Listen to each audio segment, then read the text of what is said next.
Today, we celebrate the rerun of a tall, cryovision-wielding, highly anticipated 5-star character Shenhe. I don't know who else you were thinking about, but surely Hoyoverse would never forget anyone else. All jokes aside, if you're a cryo main like I am, I can promise you that Shenhe is a fantastic support to have, no matter if you're a free-to-play Kaya main, a whale that's a C6 Ayaka main, or anything in between. As always, this guide will teach you everything you need to know about Shenhe, from artifacts and weapons to general playstyle and team compositions. Without further ado, let's get this guide rolling. Starting off with Shenhe's elemental skill, there's a tap and hold version. Tapping and holding the skill will grant each character in your party 5 or 7 Icy Quill stacks respectively. In simple terms, each Icy Quill stack increases the damage of one instance of cryo damage, whether that be a normal attack, charge attack, elemental skill, or elemental burst, and that bonus scales directly off Shenhe's total attack stat. If 3 enemies are hit by the same single hit of an elemental burst, for example, then 3 Icy Quill stacks will be depleted, not just 1. A more detailed breakdown of how exactly the damage buff is calculated will be provided in the Theorycrafting section, but for casual players, that's all you really need to know about Icy Quills. With Shenhe's second Ascension talent, using her tap skill will provide a damage bonus to elemental bursts and skills for 10 seconds, while using her hold skill will provide a damage bonus to normal, charge, and plunge attacks for 15 seconds. Each buff matches up with the tap or hold cooldown, so at C0, players can get 100% uptime on one of the buffs from this talent, not both. With a practicality consideration, most players would want to use the tap skill because tapping Shenhe's elemental skill is more flexible in common rotations, which usually last around 20 to 25 seconds. The 10-second cooldown is short enough to permit Shenhe to tap her skill twice per elemental burst cast, whereas holding her skill would require an unreasonable minimum of 30-second rotations for 2 elemental skill casts. Additionally, outside of a playstyle like Melt Ganyu, pretty much all cryo characters have kits that primarily focus on burst and skill damage, whether that be Kaya or Rosaria, or a more premium option like Ayaka. As for Shenhe's elemental burst, it's a pretty standard AoE field with an 80 energy cost, 20-second cooldown, and lasts for 12 seconds at C0. The field periodically hits enemies like Kazuha's elemental burst, but it also decreases the enemy's physical and cryo resistance, which is a unique combination to Shenhe.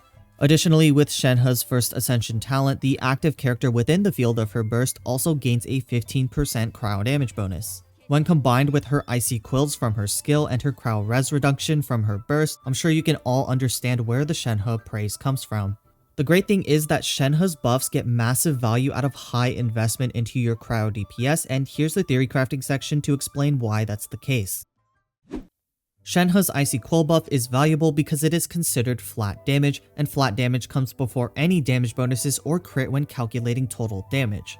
To visualize things a little bit for you guys, on screen we have an example Ayaka and the basic damage formula before elemental resistance. Say your Ayaka casts her elemental skill, and at talent level 9, Ayaka's skill has a multiplier of 406.6%. So what we would do is take her total attack, multiply it by her ability multiplier, then multiply that product by the damage bonus. Doing so gets us 14,605 damage before any resistance and crit. Now if we add in a Shenhe with 3000 attack, that results in a flat damage bonus of about 2,328 at talent level 9 for any instance of cryo damage that her teammates deal. However, as you'll see when we plug in the 2,328 into the flat damage portion of the damage formula, Ayaka's buff skill damage actually exceeds an increase of 2,328, and this difference would only further increase if we decided to proceed with the crit damage calculations as well. The ability for flat damage to be multiplied by the crit damage and damage bonuses of your cryo DPS is precisely why Shenhe excels so well in her niche as a cryo support. We can fully invest in just attack and energy recharge on Shenhe to provide the maximum buffing capability, since her buffs do not rely on her own crit stats or cryo damage bonus. As for Shenhe's energy generation, she does need a decent amount of energy recharge, even though she's always paired with another cryo character. Her tap skill generates 3 cryo particles on a 10-second cooldown, and her hold skill generates 4 cryo particles on a 15-second cooldown. Compared to a golden standard like Rosaria with 3 particles on a 6-second cooldown, it's no surprise that Shenhe does need a little bit of help conquering her 80 energy cost restriction. Minimum energy requirements for a C0 Shenhe are around 180% and can even go up to 200% depending on your teammates. Favonius Lance is a fantastic weapon on Shenhe and can lower her energy requirements down to 160% in most cases. Before we get into artifacts, let's make a quick U-turn back to her main kit and briefly talk about the value of her constellations. C1 in most cases is only a minor DPS increase for Shenhe, but overall it's a very useful constellation that comes before an extremely strong constellation too. C1 will slightly reduce her energy requirements with an extra elemental skill cast, and you can have both the normal and charge attack bonus plus the skill and burst bonuses from her Ascension talent active at the same time because they have independent timers. However, Icy Quills do not stack, so the maximum Icy Quills you can have still remains at 5 or 7, depending on whether or not you tap or hold. C2 is extremely good because it increases her burst duration to only have a 2-second downtime, and it also increases the cryo crit damage of the active character in the field. This constellation synergizes extremely well with the rest of her kit, and the extra buffing capabilities are pretty self-explanatory. Overall, C0 Shenhe is already fantastic, but if you really want to shoot for constellations, C2 is the ultimate stopping point because it provides better buffing and nice quality of life for Shenhe. If you go anywhere past C2, you're probably just a whale that's gunning straight for C6. Now that I've taught you everything you need to know about Shenhe's playstyle, it's time to take a deep dive into artifacts. Starting off with her basic best in slot artifact set, we have any combination of the 2-set Gladiator, 2-set Shimenawas Reminiscence, 2-set Vermillion Hereafter, 2-set Echoes of an Offering, and 2-set Emblem of Severed Fate. That's a lot of options to choose from, but I assure you it's pretty simple. We just pick any 2-set with attack percent as the set bonus because her Icy Quills scale off her total attack. The 2-set Emblem of Severed Fate is also viable in place of a 2-set that gives attack because it is very important to hit her energy requirements that I talked about in the Theorycrafting section. However, if your Shenhe team does not have a 4-set Noblesse Oblige user, then 4-set Noblesse becomes just as potent as any of the 2-set combinations. I do want to mention that you naturally get a lot of Gladiator pieces to roll for ideal substats, so although Noblesse can technically be the best support option if there's no other user on the team, do not feel pressured to chase it. For the third and final viable set on Shenhe, we have the 4-set Blizzard Strayer. This set is most often considered by players who want their Shenhe to do as much personal damage as possible at the sacrifice of buffing capabilities. With the 4-set Blizzard Strayer, you're almost always looking to build attack percent in the Sands, cryo damage, or attack percent in the Goblet, and then crit in the Circlet.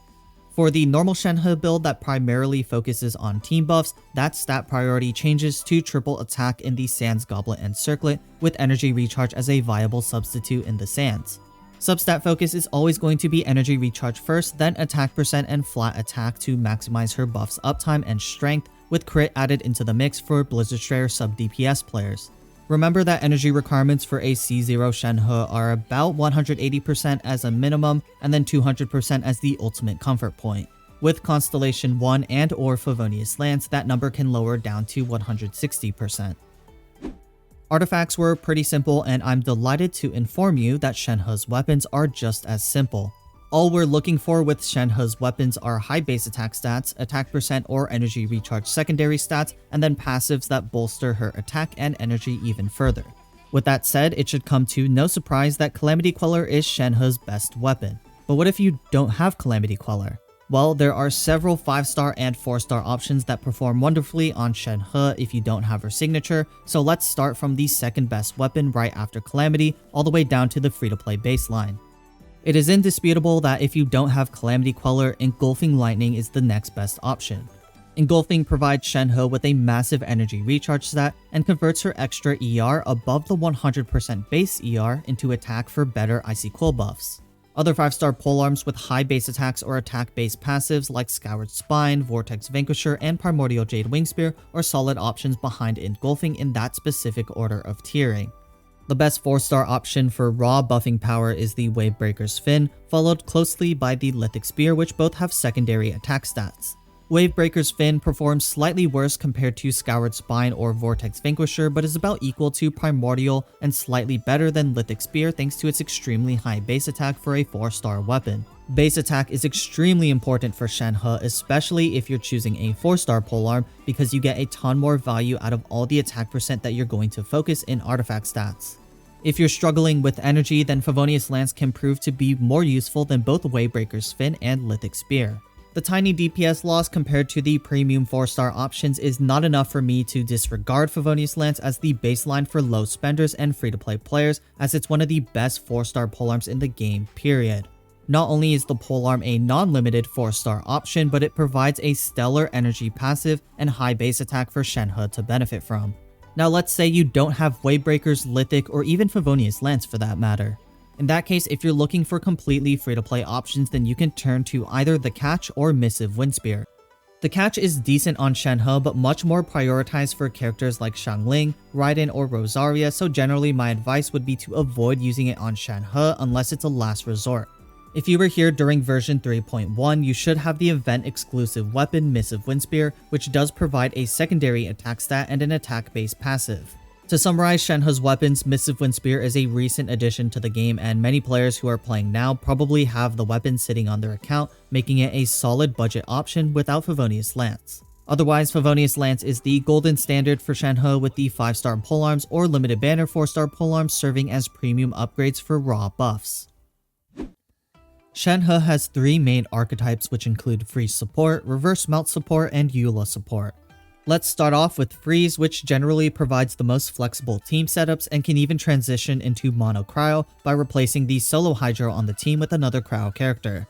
The ideal team comp for Freeze includes Shenhe, Kokomi, Ayaka, and Kazuha, but this can branch out into several different ways. If you don't have Kokomi, the Hydro slot can be replaced by Mona, Xingqiu, or Yelan for off-field Hydro application. Sacrificing Kokomi means you no longer have reliable healing, so if you decide to make this change, then the Anemo slot needs to replace Kazuha with Jean or Sayu if you want to keep the Forset Viridescent Venera effect, or it can be Layla or Diona for Cryo shielding. And of course, the Cryo DPS doesn't have to be Ayaka, but instead can be Ganyu for dedicated Cryo DPS playstyles, or Kaya and Rosaria for more of a quick swap playstyle. Playing the team itself is honestly easier than actually building the team and picking the right options, since a lot of times the enemy is frozen and you're free to swap between characters. The only thing you really have to note is that against boss enemies like Magu Kenki in the recent Abyss for example, you should recognize that you cannot freeze the enemy and need to bring a healer or shielder in case you get hit. Swapping out the Hydro character for a Cryo support or Cryo sub DPS is actually a really good move against enemies that cannot be frozen, because they can also benefit from Shenhe's buffs and provide energy to the team. Shenhe in Reverse Melt practically replaces the safety net of Diona shielding for a higher DPS ceiling. This team takes the usual setup of Shenhe, a Cryo DPS, Bennett, and either Xiangling, Kazuha, or Jean for the last slot. This time around, Ganyu is the most popular Cryo DPS, with Kaya and Rosaria as the best substitutes because Ayaka's performance with Melt pales in comparison to her Freeze teams. Picking Xiangling for Pyro application can make this team 4-star friendly if you're not using Ganyu, and she serves as the classic reliable option for Reverse Melt. Kazuha can swirl Cryo and infuse his burst with Pyro to grant extra damage bonus to your team and Pyro application at the same time, but his variant of Reverse Melt is harder to play in terms of rotations. Lastly, the Bennett and Jean combo constantly swirls Pyro around onto nearby enemies when your character is in both of their bursts, commonly dubbed as the Sunfire archetype. I'd say that the Sunfire archetype serves as the middle ground between comfort and optimization if that's something that entices you. The setup that surprises the most people when it comes to team building for Shenhe is her pairing with Eula. Shenhe's ability to increase elemental burst damage with her Ascension 4 talent and reduce physical res of enemies with her burst makes her a great DPS booster for not just Eula but also any other Cryo supports or sub DPS paired with Eula such as Rosaria. The ideal setup with Shenhe consists of Eula, Shenhe, Rosaria, and Kuki Shinobu, but again, this isn't the only option you have. Rosaria is often in this team because of how much extra DPS she can provide to the team with Shenhe's buffs, but a defensive Cryo option like Diona or Layla are fine in this slot as well. The reason why is because using a defensive Cryo option opens up the Electro option to be a sub DPS instead of Kuki for healing. For example, Fischl or Raiden Shogun are not dependent on the Electro Resonance to function smoothly and provide nice support or DPS to any Eula team, not just the Shenhe setups. Ultimately, the goal with Shenhe is to have both her physical rest shred and Ascension talent buffs up throughout Eula's entire rotation. The rotations can be pretty tight without C2, but definitely not impossible as long as you save Shenhe's skill for right before you switch into Eula. Once Eula takes the field after Shenhe, simply do your normal skill plus burst opening to funnel cryo particles towards her next burst and stay in sync with the 10-second window of the elemental burst damage buff. With that out of the way, that's close to everything I can teach you about Shenhe. If you enjoyed this guide or thought it was useful, be sure to support both the video and the channel. You can follow me on Twitch, Instagram, TikTok, or sub to the YouTube channel, whatever people do nowadays. Other than that, it's the same as always. I'll see y'all in the next one. Peace.